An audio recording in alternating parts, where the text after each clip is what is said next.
The moment my husband picked up my phone, I knew everything was over. Not because he yelled, not because he confronted me, but because he didn't hesitate. He just unlocked it, read everything, and then did something I never saw coming. He started typing. My husband, Daniel, and I had been married for 6 years. From the outside, we looked fine. We didn't argue much. We had stable lives. Everything seemed normal. But inside, something had changed. We had drifted into routines, short conversations, long silences, the kind of quiet that slowly replaces everything that used to matter. And instead of fixing it, I looked for something else. That's when I met Ryan.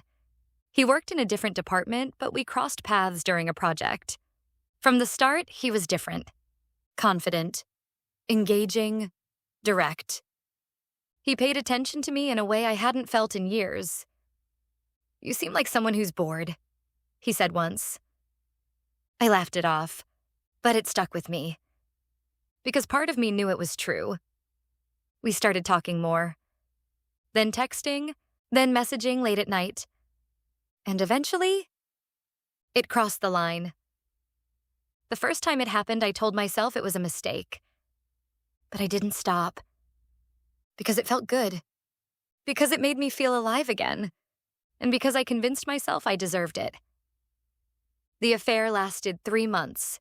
3 months of lies. Of sneaking around. Of pretending everything at home was fine. I deleted messages. Covered my tracks. Carefully balanced 2 lives. And for a while, I thought I was getting away with it. Until that night. I was sitting on the couch texting Ryan.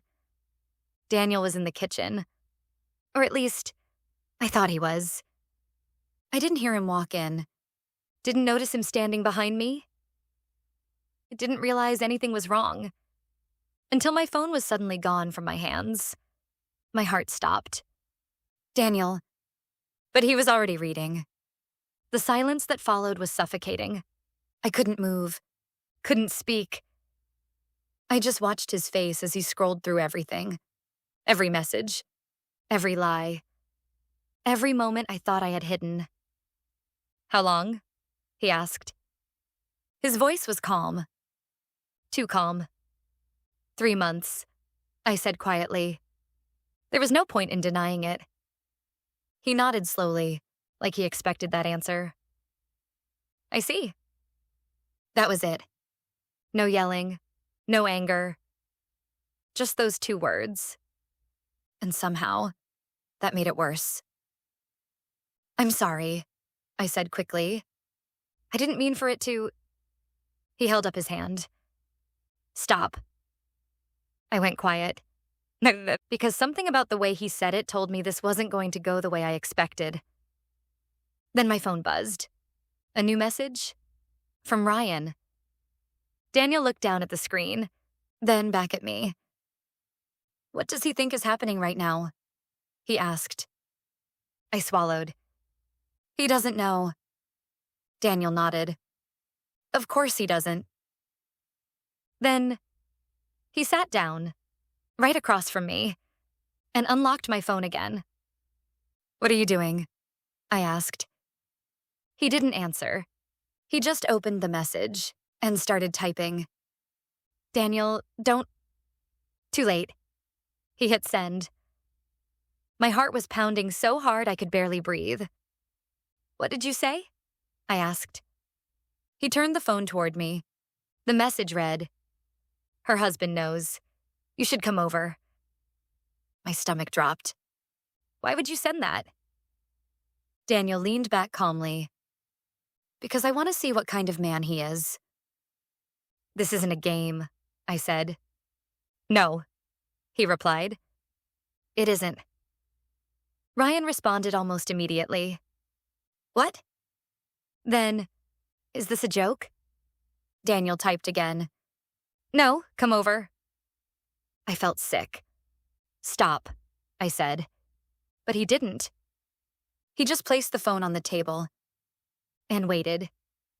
20 minutes later, there was a knock at the door. My entire body tensed. Daniel stood up calmly and walked to the door.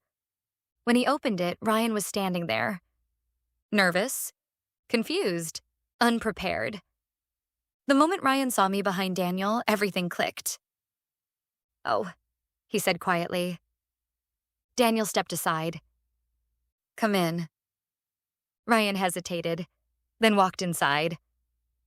The tension in the room was unbearable. We all sat down. No one spoke for a few seconds. Then Daniel broke the silence. "So," he said calmly, "you're the one she's been seeing." Ryan didn't answer. He just looked at me, like he was waiting for me to fix this. But I couldn't. Daniel leaned forward slightly. "Let me ask you something," he said. Ryan swallowed. "Okay." Daniel's voice stayed calm. "Do you actually want her?" The question caught Ryan off guard. "What?" "You heard me." Ryan hesitated. "I mean, yeah." Daniel nodded slowly. "Then take her." My heart dropped. "What?" I said. Daniel didn't look at me. He kept his eyes on Ryan. "If she's what you want, take her." Ryan looked confused.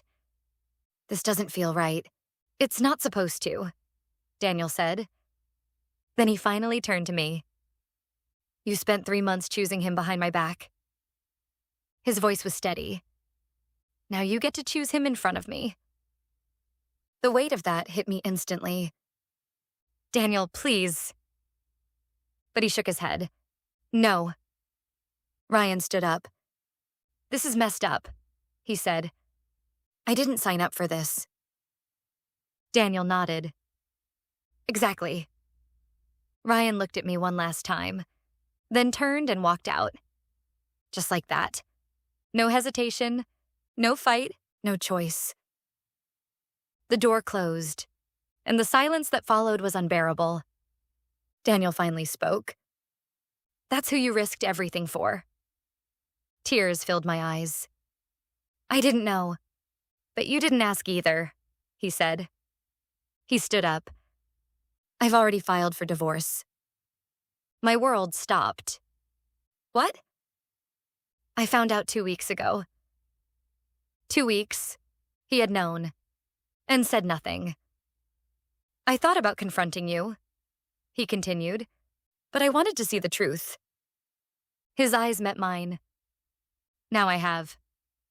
That was the moment I realized something I wish I had understood sooner. It wasn't just that I cheated. It was that when everything was exposed, there was nothing real left to stand on. And he proved it. With one message.